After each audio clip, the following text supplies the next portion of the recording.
আজকে যদি এইখানে একজন মন্ত্রী আসতো, আপনারা বড় গ্লাসে একটা মানপত্র বাধাই করে দিতেন। মানপত্রের তিনটা অংশ থাকে।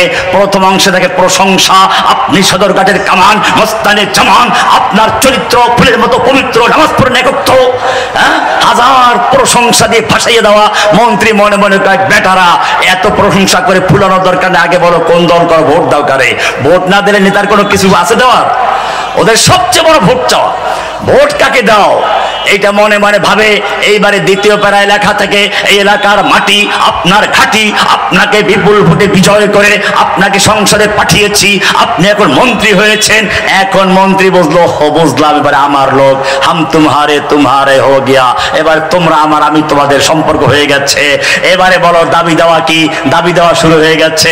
রাস্তা লাগবে, মসজিদ লাগবে, মাদ্রাসা লাগবে, স্কুল লাগবে, খেলার মাঠ লাগবে, দাবি দেওয়া শুরু হয়ে গেছে। ও মুসলমান, সারা জীবন সূরা ফাতিহা পড়ো।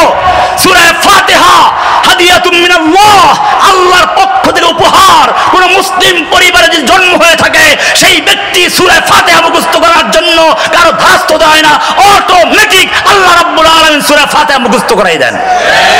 কারণ এই সূরার মধ্যে এই জিনিসগুলো আছে। কোরআন এটা এমন কোন কিতাব নয়, যুগে যুগে আল্লাহর দ্বীনকে ধ্বংস করেছে তিন শ্রেণীর লোকেরা যোগ সাজস করে। একদল শাসক, আর এক দল হচ্ছে শাসকদের পাঁচটা গোলাম যাজক, এক শ্রেণীর যাজক। আর এক দল হচ্ছে ব্যবসায়ী, ধনী শ্রেণীর লোকেরা।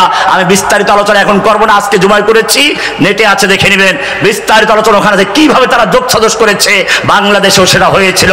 শাসকরা মনে করে এই দেশটা আমার বাপের দেশ, আমরা সৃষ্টি হয়েছি, এখানে কারো কোনো কিছু চলবে না। এই জন্য আবার মাঝে মধ্যে কিছু মুফতির ফতোয়া লাগে, সেজন্য কিছু মুফতি 1 লক্ষ মুফতির ফতোয়া দিয়ে তার পক্ষে সমর্থন দিল।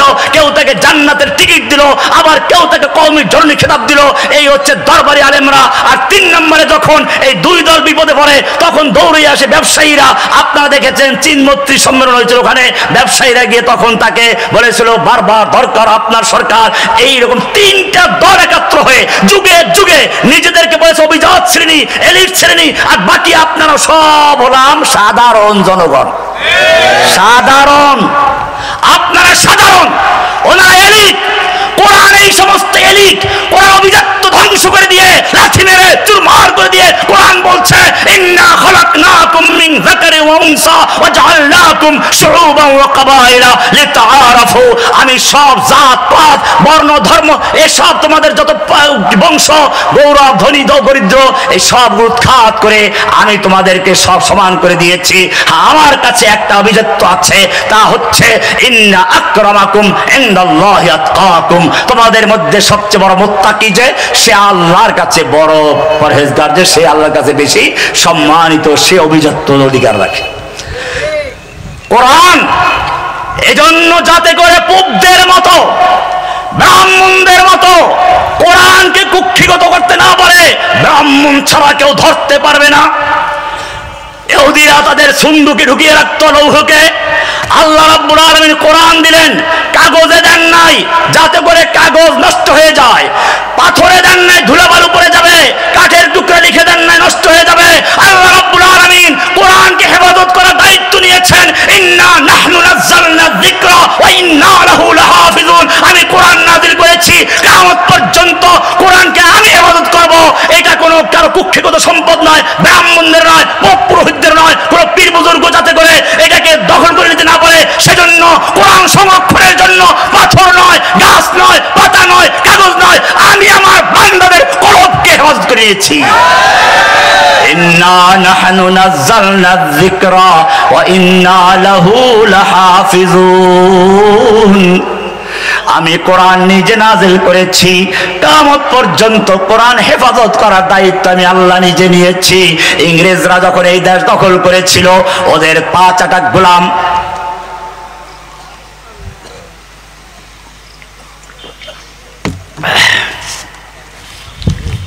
দরবারি মৌলবীদেরকে জিজ্ঞেস করলো, এখন যেমন 1 লক্ষ মুফতির ফতোয়া নিয়ে কিতাব লিখেছে, ওই সময় একজন মুফতি ছিল গোলাম আহমদ কাদিয়ানী, সেও কিতাব লিখেছিল 1 লক্ষ মুফতির না, সে তো আরো বেশি লিখেছিল। সে বলছে আমি ইংরেজদের পক্ষে যত কিতাব লিখেছি সেই কিতাবগুলো বহন করতে গেলে 50টা উটের প্রয়োজন। কত বড় দালালি করেছে এই লোকটা, দালালি করলো। এরকম আরো অনেক দালাল ছিল, ইংরেজদেরকে পরামর্শ দিল তোমরা এই দেশ দখল করেছো, কিন্তু যদি স্থায়ী ক্ষমতা দখল করতে চাও, যদি স্থির থাকতে চাও, তাহলে ভারতবর্ষের থেকে মুসলিমদের ধ্বংস করতে হবে। আর মুসলিমদের ধ্বংস করতে হলে তাদের আলেমদেরকে ধ্বংস করতে হবে। আলেমদেরকে ধ্বংস করার আগে কোরআন পুড়িয়ে ফেলতে হবে, মাদ্রাসা বন্ধ করতে হবে, মসজিদ বন্ধ করতে হবে। আপনারা জানেন তখন ভারতে প্রায় 80,000 মাদ্রাসা বন্ধ করে পুড়িয়ে দেওয়া হয়। 3 লক্ষ কোরআনে কারিমকে দিল্লি শাহী মসজিদের সামনে একাত্র করে পুড়িয়ে দেওয়া হয়। আলেম ওলামাদেরকে জীবন্ত অবস্থায় ঘোড়ার ভিতর উটের শুকুরের চামড়ার ভিতরে ঢুকিয়ে উঠে ঘোড়ার পায়ের সঙ্গে বেঁধে দৌড়ানো হয়। ওলামায়ে কেরামদেরকে দিল্লির প্রত্যেকটা রাস্তার গাছে গাছের সঙ্গে ফাঁসি দিয়ে ঝুলিয়ে রাখা হয়, যাতে করে সবাই দেখে ভয় পেয়ে যায়। এইভাবে আলেম ওলামা নির্যাতন করা হলো, মাদ্রাসা বন্ধ করে দেওয়া হলো, মসজিদগুলোকে ঘোড়া রাস্তা বানানো হলো। এরপরেও ইংরেজ বিরোধী আন্দোলন বন্ধ হওয়া দূরের কথা, ভারতবর্ষ জুড়ে পুরো গোটা ভারতে ইংরেজ বিরোধী আন্দোলন দাবানলের মতো জ্বলে উঠলো। তখন ইংরেজ সরকার আবার সেই দালালদেরকে ডেকে বলল তোমাদের পরামর্শ অনুযায়ী মাদ্রাসা বন্ধ করেছি, মসজিদ বন্ধ করেছি, আলেমদেরকে হত্যা করেছি, মসজিদ কোরআনগুলো পুড়িয়ে দিয়েছি, বলো কেন এখন ইংরেজ বিরোধী আন্দোলন দাবানলের মতো জ্বলে উঠছে? কোত্থেকে আসছে এগুলো? কেন কোরআন ধ্বংস করা যাচ্ছে না? তখন এই নেমক হারামেরা নেমক হালাল করার জন্য ইংরেজদের সামনে কতগুলো মাদ্রাসার ছেলেদেরকে ধরে নিয়ে হাজির করে বলল তোমরা যেই কোরআন পুড়িয়েছ ওটা কাগজের কোরআন পুড়িয়েছ, যেই মাদ্রাসা বন্ধ করেছ ইটের আর কাঠের মাদ্রাসা বন্ধ করেছ, কিন্তু জেনে রাখবে এই যে বাচ্চাগুলো দেখতে পাচ্ছ প্রত্যেকটা বাচ্চার কোরআনের ভিতরে কোরআন সংরক্ষিত আছে, কিয়ামত পর্যন্ত কোরআনকে ধ্বংস করতে পারবে না। ইন্না নাহনু নাযালনা যিকরা ওয়া ইন্না লাহু লাহাফিজুন। হেফাজত করার মালিক কে? তোমাকে সূরা ফাতিহাটা সবাইকে আল্লাহ মুখস্থ করিয়ে দিয়েছেন। তুমি যদি মুসলিম ঘরে জন্ম হয়ে থাকো তুমি পারলে বলো সূরা ফাতিহাটা কবে মুখস্থ করেছো, বলতে পারবে না। কারণ হচ্ছে এই সূরাটা আল্লাহ নিজ দায়িত্বে সবাইকে মুখস্থ করাইয়া দেন। জোরে বলুন সুবহানাল্লাহ। এই সূরার মধ্যে 3টা অংশ আছে। প্রথম 3টা আয়াত হচ্ছে আল্লাহর প্রশংসা, আলহামদুলিল্লাহি রাব্বিল আলামিন আর রহমানির রহিম মালিকি ইয়াউমিদ্দিন। এবারে তুমি আল্লাহর প্রশংসা করতে থাকলে আল্লাহ তোমাকে জানতে চান, ওই নেতাও যেমন জানতে চায় ভোট দাও কাকে। আল্লাহ রাব্বুল আলামিন তোমার কাছে জানতে চান তুমি আমার সাথে সম্পর্ক কি, বলো এত প্রশংসা করেছো আমার সঙ্গে তোমার সম্পর্ক কি, তোমার সাথে আমার পরিচয়টাকে পরিচয় দাও আগে। এইবারে বান্দা বলছে ইয়াকা নাবুদু ওয়া ইয়াকা নাস্তাঈন। ও রাব্বুল আলামিন আমার পরিচয় হচ্ছে ইয়াকা নাবুদু, আমি কেবলমাত্র শুধুমাত্র তোমারই গোলামি করি, আমি হচ্ছি তোমার আব্দ, তুমি আমার রব, আমি তোমার আব্দ। আমার কাজ হচ্ছে তোমার গোলাম আর তুমি হচ্ছে আমার মালিক। গোলাম আর মালিকের সম্পর্ক। আমরা কার গোলাম? না খাজা বাবার গোলাম, গাজা বাবার গোলাম, ল্যাংটা বাবার গোলাম, আট্টসি বাবার গোলাম, মাইজভান্ডারি বাবার গোলাম? কোরআন পরিষ্কার বলে দিয়েছে যদি মুসলিম হও ইয়াকা নাবুদু, ইয়াকা আগে নাবুদু পরে, কেবলমাত্র শুধুমাত্র তোমারই গোলামি করি, অন্য কারো গোলাম নই। ইয়াকা নাবুদু। এবারে বলছে তাহলে আর কি চাও? ওয়া ইয়াকা নাস্তাঈন, তোমার কাছে সাহায্য চাই, অন্য কারো গোলাম তো তোমার। আমি কোনো মাজারের কাছে প্রার্থনা করি না। ও মুসলমান, যারা আল্লাহর জন্য সেজদা করা ইবাদত, আল্লাহর কাছে প্রার্থনা করা ইবাদত, আল্লাহর নামে মান্য করা যদি ইবাদত হয়, আল্লাহর নামে পশু জবাই করা, কুরবানি করা যদি ইবাদত হয়, সেই মানুষটা যখন গিয়ে আল্লাহকে বাদ দিয়ে কোনো মাজারে সেজদা করে তখন কার ইবাদত করছে? কোন পীরের পায়ে সেজদা করলে কার ইবাদত করলো?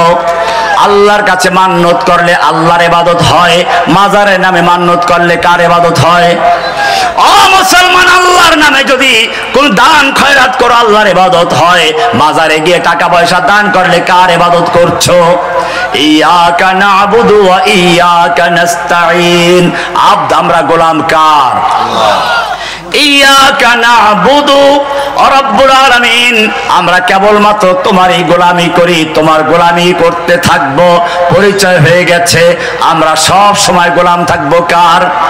মসজিদে কার গোলাম? আদালতে গোলাম কার? ব্যাংকে গোলাম কার? সংসদে গোলাম কার? সব জায়গায় গোলাম। ইয়াকা নাবুদু ও রব্বুল আলামিন, আমরা কেবলমাত্র তোমারই গোলাম। কোরআন পরিষ্কার করে দিয়েছে এই কোরআন গোলামি করতে হবে সব জায়গাতে। ইহদিনাস সিরাতাল মুস্তাকিম, বলো কি সাহায্য করতে পারি? ওই যে রাস্তা, দুনিয়াতেও রাস্তা চায়, আল্লাহর কাছেও রাস্তা চাইলো, সিরাতে মুস্তাকিম। আল্লাহ তোমাকে পাওয়ার জন্য সঠিক রাস্তা, সরল রাস্তাটা আমরা চাই, যেই রাস্তায় কোনো বক্রতা নাই। আল্লাহর নবী নিজে সোজা একটা দাগ দিলেন, সোজা দাগ, এরপরে ডানে বামে অনেকগুলো দাগ দিলেন, তারপরে বললেন এই মাঝখানে থেকে হাত থেকে বলেন হাদা সাবিলুল্লাহ, এটা হচ্ছে আল্লাহর রাস্তা। আর এই যে ডানের রাস্তা বামের রাস্তা এগুলো শয়তানের রাস্তা। আলা কুল্লি সাবিলিম মিনহা শাইতান, প্রত্যেকটা রাস্তার মুখে মুখে এক একটা শয়তান বসে আছে। যখনই কোনো ব্যক্তি সিরাতে মুস্তাকিমে চলতে চায় তখনই ওই শয়তান বলে এই রাস্তায় ঢোকো, ওই রাস্তায় ঢোকো, এক এক রাস্তায় ঢুকিয়ে দিতে চায়।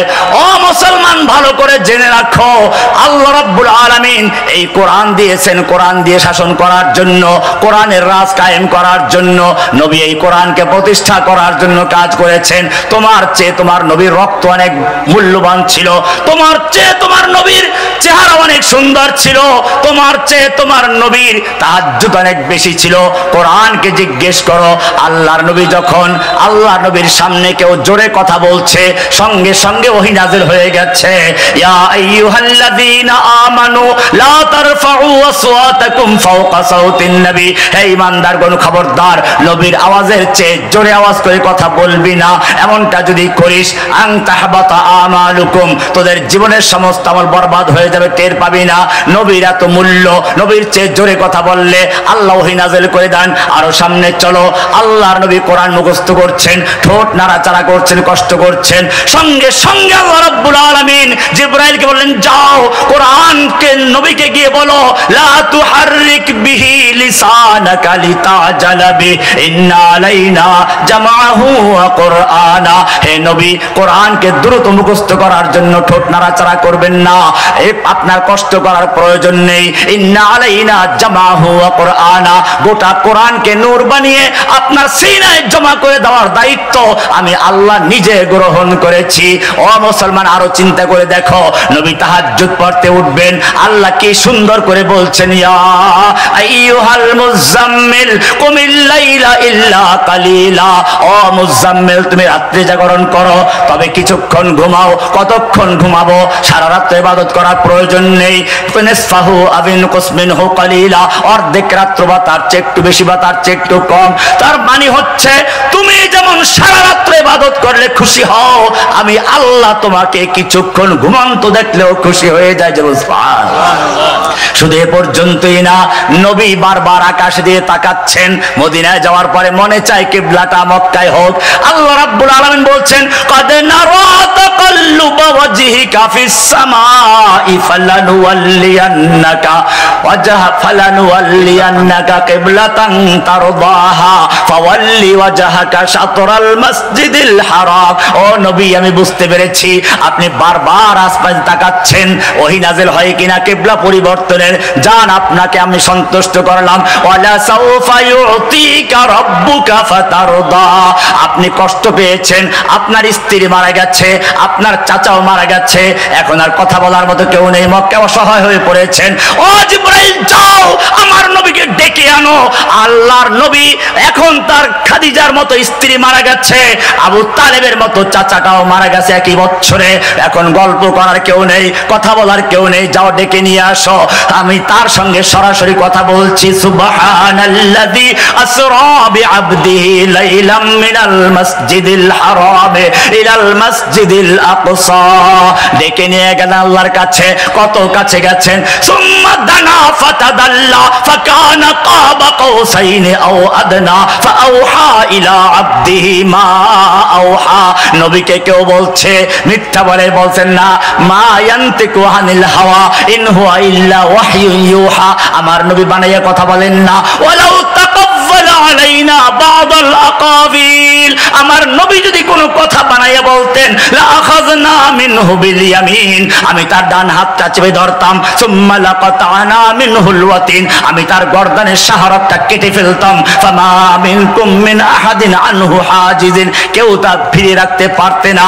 এবারে নবীর চরিত্র নিয়ে কেউ প্রশ্ন করছে, আল্লাহ বলছেন না, ইন্নাকা লাআলা খুলুকিন আযীম, আপনি মহান চরিত্র অধিকারী। নবীকে কেউ পাগল বলছে, কোরআন প্রতিবাদ করে বলছে ওমা আনতা বিনি'মাতি রাব্বিকা বিমাজনুন, মা আনতা বিনি'মাতি রাব্বিকা বিমাজনুন, আপনি কোনো পাগল নয়। নবীকে বলছে নির্বংশ পুত্র সন্তান মারা গেছে। কোরআন প্রতিবাদ করে বলছে ইন্না শানিয়াকা হুয়াল আবতার, আপনি নির্বংশ নয়, যারা আপনাকে নির্বংশ বলেছে ওরাই কিয়ামত পর্যন্ত নির্বংশ হয়ে থাকবে। নবীর নাম নেওয়ার কেউ নেই। কোরআন বলছে ওয়ারাফানা লাকা যিকরাক, আমি আপনার মর্যাদাকে সমুন্নত করেছি। কিয়ামত পর্যন্ত আপনার নাম যদি কেউ নাও নেয়, আজানের মধ্যে চলতে থাকবে, একামতে চলতে থাকবে, আমার নাম যেখানে আসবে আপনার নাম সেখানে থাকবে।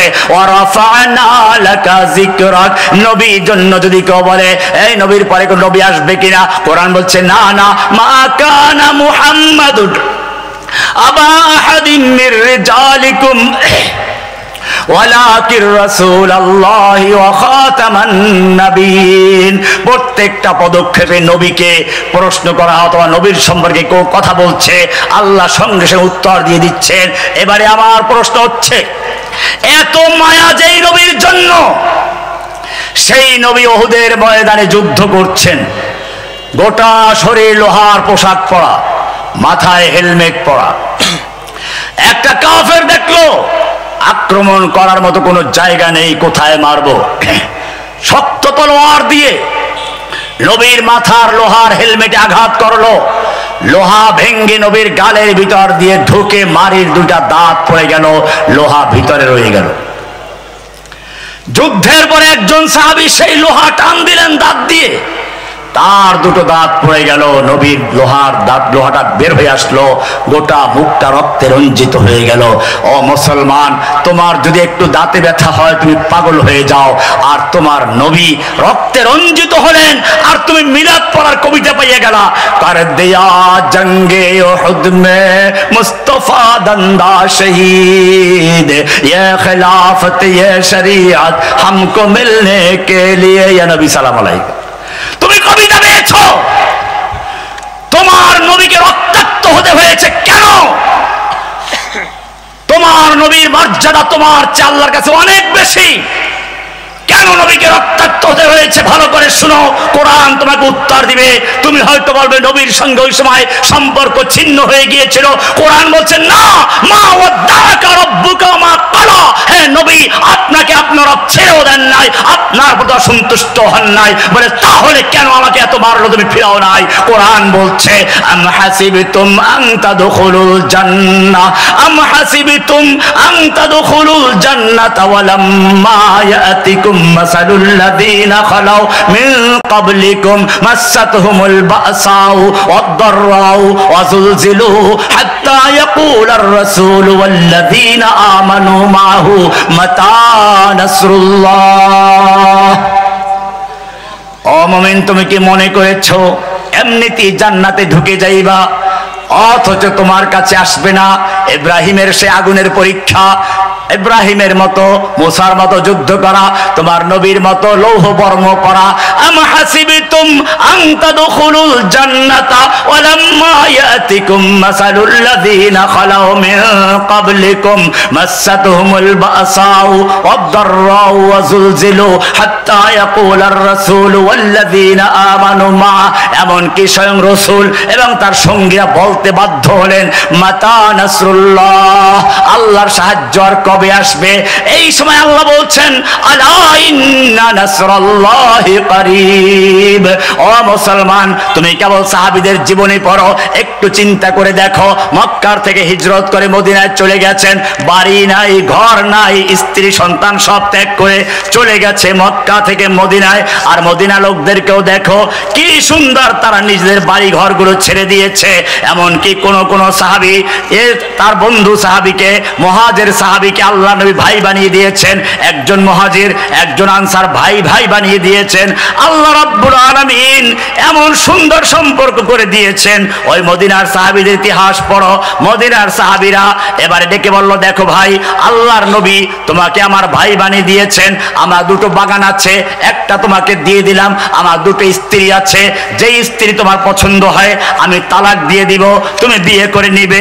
এইভাবে যারা সব কিছু দিয়ে দিলেন, এবারে দেখো এত কষ্ট করছেন, নিজের সেই মুহাজির ভাইকে খাওয়াচ্ছেন, ঘরে খাবার নাই, বাতি বন্ধ করে খাওয়াচ্ছে। কোরআন বলছে ওয়ায়ুসিরুনা আলা আনফুসিহিম ওয়ালাউ কানা বিহিম খাসাসা, ঘরে খাবার নেই, নিজে ক্ষুধার্ত থেকে তার মেহমানকে খাওয়াচ্ছে। ওয়ালাউ কানা বিহিম খাসাসা, তারা ক্ষুধার্ত থেকে তারপরে খাওয়াচ্ছে। এমনি ভাবে কষ্ট করে করে মুহাজির ভাইদেরকে জায়গা দিলেন। এবারে কত কষ্ট। এরপরে হঠাৎ করে খয়বর বিজয় হয়ে গেল। খয়বর বিজয়ের পরে প্রচুর টাকা পয়সা আসলো, উট আসলো, গরু আসলো, ছাগল আসলো, ভেড়া আসলো, দুম্বা আসলো, গম আসলো, ভুট্টা আসলো, খেজুর আসলো, খাবারের কোনো অভাব নেই। এইবারে তোমার মতো আমার মতো হলে কি করতে? রোহিঙ্গাদেরকে একটু আশ্রয় দিয়েছো, কয়েকদিন পর কষ্ট লাগে, কেন এরা যায় না? এরা আমাদের জায়গা দখল করেছে। ফিলিস্তিনে কেন আমাদের সিরিয়ায় স্থান নিল? কেন মিশরে জায়গা দখল করে আছে? কষ্ট হচ্ছে। ও মুসলমান, ভালো করে শুনে রেখো, যদি সত্যিকার অর্থে ইসলাম কায়েম করতে চাও, আল্লাহর নবী এবারে খয়বরের সম্পত্তি হাতে পেলেন। এবারে দেখুন আনসারদের কি অবস্থা। তারা গিয়ে বলেন নাই আমরা স্থান দিয়েছি, আমরা ঘর দিয়েছি, জমি দিয়েছি, জায়গা দিয়েছি, আমাদের হকটা আগে। কিন্তু না, কোরআন বলছে কি সুন্দর কথা, গনিমতের মাল হাতে চলে এসেছে। আল্লাহ রাব্বুল আলামিন বলছেন এবারে গনিমতের মাল কেমনে বন্টন হবে? মা আফা আল্লাহু আলা রাসূলিহি মা আফা আল্লাহু আলা রাসূলিহি মিন আহলিল কুরা, ওই যে আহলুল কুরা খয়বরের জমি যা মুসলমানদের হাতে এসেছে আল্লাহ নিজে ভাগ করে দিচ্ছেন। ফালিল্লাহি, এক নাম্বার হচ্ছে আল্লাহর। আল্লাহর অংশ বলতে কি বুঝায় বিস্তারিত আপনার কিতাব থেকে দেখে নেবেন। দুই নম্বরে ঠিক আছে আল্লাহটা বুঝলাম, হয়তো তারপরেরটা আমাদের মহা আনসারদের জন্য, না তারপরে আসলে ওয়ালির রাসূল, রাসূলের জন্য। এরপরে চিন্তা করলো হয়তো এরপরেরটা আমাদের না ওয়ালিজিল কুরবা, তারপরেরটা আমাদের না ওয়ালিয়াতামা ওয়াল মাসাকিন ওয়াবনিস সাবিল। এইভাবে বন্টন করতে করতে হয়তো তারপরের নম্বরে আমার আনসাররা আছে। আল্লাহ বলছেন না এখনো তোমাদের নাম্বার আসে নাই। এবারে বলছেন লিল ফুকারাইল মুহাজিরিন আল্লাযীনা উখরিজু মিন দিয়ারিহিম ওয়া আমওয়ালিহিম ইয়াবতাগুনা ফাদলাম মিনাল্লাহি ওয়া রিদওয়ানাহু ওয়া ইয়ানসুরুনাল্লাহা ওয়া রাসূলাহু উলাইকা হুমুস সাদিকুন।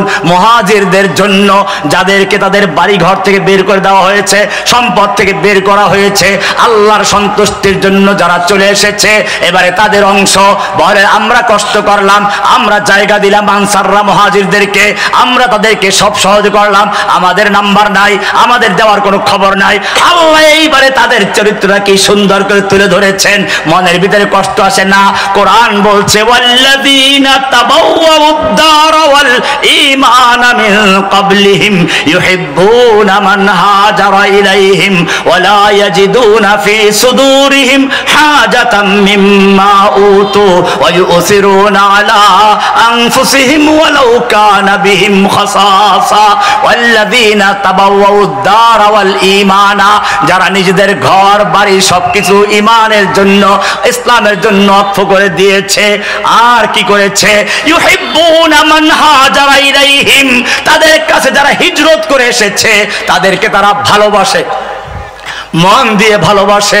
মন দিয়ে ভালোবাসে বিরক্ত হয় নাই মেহমান কবে যাবে এমনটা না দুনিয়ার মেজাজটাই হচ্ছে আজকে আছে কালকে নেই এজন্য কোন একজন কবি বলেছেন বিষ্ণু হাফিজ বুতু গোয়ম কে গুলতাজা নমি মানদ अगर मानद शबे दीगर नबी मानद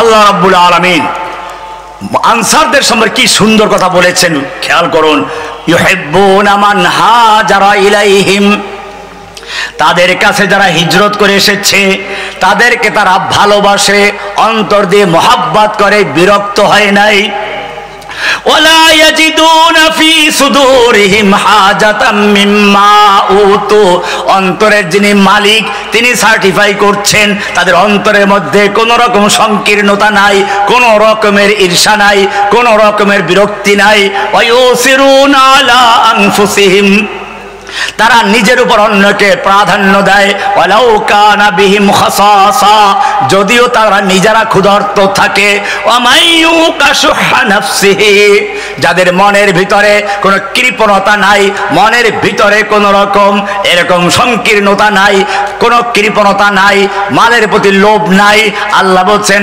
আনসারদের কথা বলছেন ওয়ামাইয়ুকা শুহা নাফসিহি ফাউলাইকা হুমুল মুফলিহুন তারাই হচ্ছে সফল কাম এই রকম ভাবে নিজের উপর অন্যকে প্রাধান্য দেওয়ার মতো একদল লোক তৈরি করেছিলেন সেজন্য মনে রাখতে হবে আল্লাহর জমিনে যদি আল্লাহর দ্বীন কায়েম করতে হয় আমাদের দুইটা কাজ একটা হচ্ছে এই অন্তরের ভিতরে একটা মাত্র ঈমান ও তাওহীদ কি থাকতে হবে তাওহীদ আর দুই নাম্বার হচ্ছে লোহা সূরা আছে লোহার প্রস্তুতি নেওয়া কোরআন বলতে সূরা তওবার 60 নম্বর আয়াতে লোহা দিয়েছি তোমাদেরকে কেন ওই যে বলছিলাম সূরা হাদীদের 25 নম্বর আয়াতে বারে সেখানে যান সেখানে বলছিলাম প্রথম নাম্বার কাজ ছিল লাকাদ আরসালনা রুসুলানা বিল বাইয়িনাত আমি রাসূলদেরকে প্রেরণ করেছি বাইয়িনাত দিয়েছি কিতাব দিয়েছি লিয়াকুমান নাসু বিল মিজানা কিতাব দিয়েছি মিজান দিয়েছি লিয়াকুমান নাসু বিল কিসতে মানুষের মধ্যে ইনসাফ প্রতিষ্ঠা করার জন্য ন্যায় প্রতিষ্ঠা করার জন্য কিন্তু জেনে রাখবে এই কিতাব দিয়ে সবাইকে সোজা করা যাবে না এটা এরকম যেমন আপনার হাতে একটা ফোসকা পড়েছে ফোসকা আপনি ডাক্তারের কাছে গেলেন ডাক্তার প্রথমে মলম দিল এক সপ্তাহ ব্যবহার করে দেখো কি হয় এক সপ্তাহ পরে গেলেন বললেন না কোনো কিছু হয় নাই ডাক্তার আবার দিলেন অ্যান্টিবায়োটিক এক মাস ব্যবহার করো এক মাস ব্যবহার করে গেলেন কিছুই হয় নাই এইবারে ডাক্তার ল্যাবে পাঠালো পরীক্ষাগারে পাঠালো পরীক্ষা করে দেখলো ক্যান্সার হয়ে গেছে এবারে ডাক্তার বলল দুঃসংবাদ এখন তোমার এই ক্যান্সারওয়ালা হাত কেটে ফেলতে হবে এটার জন্য আমাকে 5 লক্ষ টাকা দিতে হবে যাও লোকটা বাড়ি গেল গরু বিক্রি করলো জমি বিক্রি করলো 5 লক্ষ টাকা এনে ডাক্তারকে দিল কেন দিল হাত কাটার জন্য মৌলভী সাহেবকে দোয়াও চাইলো হাত কাটার জন্য ও মুসলমান এইবারে ডাক্তার টাকা হাতে পাইলো লোকটাকে অপারেশন রুমে নিয়ে গেল হাতটা কেটে বিচ্ছিন্ন করে ফেললো আজ পর্যন্ত কোনো বিবেকবান তো দূরের কথা একটা পাগলও বলে নাই ডাক্তার তার রুমের ভেতরে নিয়ে একটা লোকের অঙ্গহানি কেন ঘটাচ্ছে কেন একটা অঙ্গ কেটে বিচ্ছিন্ন করছে অন্যায় কাজ করছে কেউ বলে না কারণ সকলেই জানে এই অঙ্গটা ক্যান্সার হয়ে গেছে এটা না কাটলে বাকি অঙ্গদের বাঁচানো যাবে না গোটা দেহ নষ্ট হয়ে যাবে একটা ডাক্তার যেরকম ভাবে একটা রোগীর দেহ কিনে চিন্তা করে একজন মুমিনের কাছে গোটা দুনিয়ার মানুষ একটা দেহ সমতুল্য এইখানে যদি কোনো ক্যান্সার হয় ইসলাম বলে ওই ক্যান্সার কোরআন দিয়ে মলম দিয়ে অ্যান্টিবায়োটিক যদি কাজ না হয় তাহলে তোমাদের জন্য এবারে অপারেশন করার জন্য লোহা নাযিল করেছি ওয়ানজালনাল হাদিদা ফীহি বাসুন শাদীদ আমি লোহা নাযিল করেছি যার মধ্যে আছে প্রচন্ড ক্ষমতা ক্ষমতা, কিসের প্রচন্ড ক্ষমতা?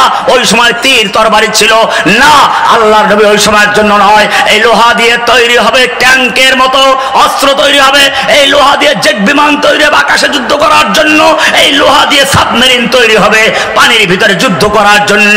ফিহি বাসুন শাদীদুন ওয়া মানাফিউ লিন-নাস ওয়ালিয়ালাম আল্লাহু মান ইয়ানসুরুহু ওয়া রাসূলুহু বিল গায়ব। আল্লাহ তাআলা দেখতে চান এই লোহা দিয়ে কে আল্লাহ এবং তার রাসূলকে সাহায্য করে। কোরআন পরিষ্কার করে দিয়েছে অপারেশন লাগবে, ঈমান লাগবে, তাওহীদের ঈমান। অপারেশন লাগবে, লোহার অপারেশন। এজন্য কোরআন বলেছে ওয়ানজালনাল হাদিদা ফিহি বাসুন শাদীদ। কোরআন বলছে প্রশিক্ষণ নিতে হবে, তবে জেনে রাখবে, পরিষ্কার বলি, উল্টা পাল্টা করার জন্য নয়। এই খুচরা খুচরা কোন দল করে এখানে পটকাবাজি করবা, ওখানে পটকাবাজি করবে, আর আমাদের বদনাম হবে। খবরদার, আমরা পরিষ্কার করে দিচ্ছি, এই লোহা ব্যবহার একটা সুপরিকল্পিত হবে দেশের জন্য, ইসলামের জন্য। আমি সেজন্য বলবো, শুধু আমাদের নয়, বাংলাদেশের সেনাবাহিনী, বাংলাদেশের পুলিশ বাহিনীকেও এই লোহার আবিষ্কার করতে হবে, অস্ত্র তৈরি শিখতে হবে। ইসরায়েল অস্ত্র তৈরি করেছে, তোমরা জেনে রাখো, পাকিস্তান যেদিন পারমাণবিক বোমা তৈরি করেছে সেদিন ইন্ডিয়ার মাথা নত হয়ে গেছে। পাওয়ার লাগবে, পাওয়ার। কোরআন বলছে নেই, তোমার কথা কেউ শুনে না। যদি আজকে বাংলাদেশের কাছে অস্ত্র থাকতো, যদি আজকে আরব মুসলিমদের কাছে অস্ত্র থাকতো, বোমা থাকতো, পারমাণবিক বোমা থাকতো, দুনিয়ার মুসলিম, তাদের দুনিয়ার কাফের মুশরিকরা তাদের ভয়ে থরথর করে কাঁপতো। অথচ কোরআন বলেছে ওয়াইদু লাহুম মাসতাতাতুম মিন কুওয়া ওয়া মির রিবাতিল খাইল, অশ্বারোহী প্রস্তুত করো, তুরহিবুনা বিহি আদুওয়াল্লাহি ওয়া আদুওয়াকুম, যার মাধ্যমে তোমরা তোমাদের দুশমনকে ভয় দেখাবে, আল্লাহ দুশমনকে ভীত সন্ত্রস্ত করে রাখবে। এই লোহার প্রস্তুত লাগবে কেন? কোরআন বলছে তোমাদেরকে লাগবে। কেন লাগবে? চতুর্দিকে মুসলিম নির্যাতিত হচ্ছে, ফিলিস্তিনে, কাশ্মীরে, আরাকানে, সব জায়গায় মুসলিম নির্যাতনের খবর আসছে। অথচ তোমরা তো তাদের সন্তান। রাজা দাহিরের কারাগারে দুইটা মাত্র বোনকে নির্যাতন করা হচ্ছিল। হাজ্জাজ ইবনে ইউসুফ তার 16 বছরের যুবক মুহাম্মদ বিন কাসিমকে পাঠিয়ে দিল। ও মুসলমান, আজকে চতুর্দিক থেকে আহ্বান আসছে, ওয়ামালাকুম লা তুকাতিলুনা ফি সাবিলিল্লাহ। ও যুবকেরা, তোমাদের কি হলো? তোমরা লড়াই করছো না, যুদ্ধ করছো না। ওয়াল মুস্তাদাফিনা মিনার রিজাল, অথচ অসহায় নারী, পুরুষ, শিশুরা ফরিয়াদ করে বলছে, রব্বানা আখরিজনা মিন হাযিহিল কারিয়াতিজ যালিমি আহলুহা। ও আমাদের রব, তুমি আমাদেরকে জালিম অধ্যুষিত জনপদ থেকে রক্ষা করো, জালিমদের হাত থেকে বাঁচাও। আখরিজনা, উদ্ধার করো, আমাদেরকে বের করে নাও, মিন হাযিহিল কারিয়াতিজ যালিমি আহলুহা, জালিম অধ্যুষিত জনপদ থেকে। ওয়াজআল লানা মিন লাদুনকা ওয়ালিয়া, আমাদেরকে উদ্ধার করার জন্য তোমার পক্ষ থেকে নেতা পাঠাও। ওয়াজআল লানা মিন লাদুনকা নাসীরা, সাহায্যকারী পাঠাও। ও যুবকেরা, এই আহ্বান চতুর্দিকে আসছে। আল্লাহর আহ্বানের সাড়া দিয়ে, প্রয়োজনে বুকের তাজা রক্ত দিয়ে ময়দানে ঝাঁপিয়ে পড়ার জন্য কে কে তৈরি আছো?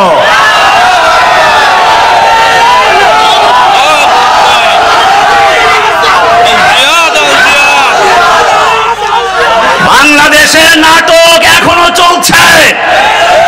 ওলামায়ে কেরামদের বিরুদ্ধে এখনো সেই হাসিনার স্বৈরাচারী নাটক তৈরি করার লোকেরা তৈরি করে বসে আছে এখনো। আবার যদি কোনো আলেমের উপর আক্রমণ আসে, কোনো আলেমকে যদি গ্রেফতারের পায়ে তারা করা হয়, আমার যুবকেরা প্রয়োজনে বাংলাদেশে রক্তে বন্যা বয়ে দিবে, বুকে তাজা তুলে দিবে, তৈরি আছে ইনশাআল্লাহ। तकबीर। फिर तुझे एक बार करनी है जहां की रहबरी, फिर तुझे एक बार करनी है जहां की रहबरी, उठ खुदा के नाम लेकर फिर आलम्बर दारिबान। আবার যদি কেউ রাজা দাহির হয়ে ময়দানে নেমে আসে, মুহাম্মদ বিন কাসিম হয়ে ময়দানে নামতে তৈরি আছে না? আবার যদি কেউ রাজা গৌর গোবিন্দ হয়ে মুসলিমরা অত্যাচার করে শাহজালাল হয়ে ময়দানে ঝাঁপিয়ে পড়তে রাজি আছে না? তাকবীর, তাকবীর। সাবিলুনা, সাবিলুনা, তরিকুনা, তরিকুনা, সাবিলুনা, সাবিলুনা, তাকবীর, তাকবীর।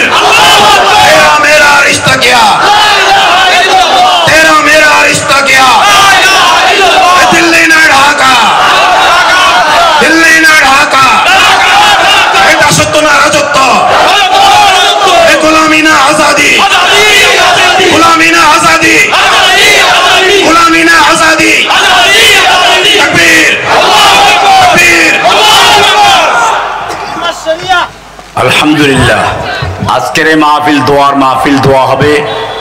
আমি এখানে শেষ করছি। বিক্রমপুর সাহেব আর কিছু কথা বলবেন, ওর কথা শেষ হয় না, হয়তো মাঝখানে এসে গেছি। আপনারা ধৈর্য ধরে কথা শুনবেন। আমরা ডেলি আসবো না, আমরা দীর্ঘদিন জেলে ছিলাম, কষ্ট করেছি। আপনাদের রাত্রে ঘুমানোর মতো অনেক দিন পাওয়া যাবে। জাগ না হয় জাগলে আফলাক কে সায়ে তলে, হাসর তক সোয়া করঙ্গে খাক কে সায়ে তলে। কবরে শোয়ার অনেক সময় আছে, এই জন্য যতক্ষণ উনি বয়ান করবেন, রাজি আছেন ইনশাআল্লাহ? তো একটু আমি পেশাব চলে গেছি, মানে 2-3 মিনিট হচ্ছে, আপনি দোয়া করে দেবেন। আচ্ছা বলতে শেষ। আসসালাম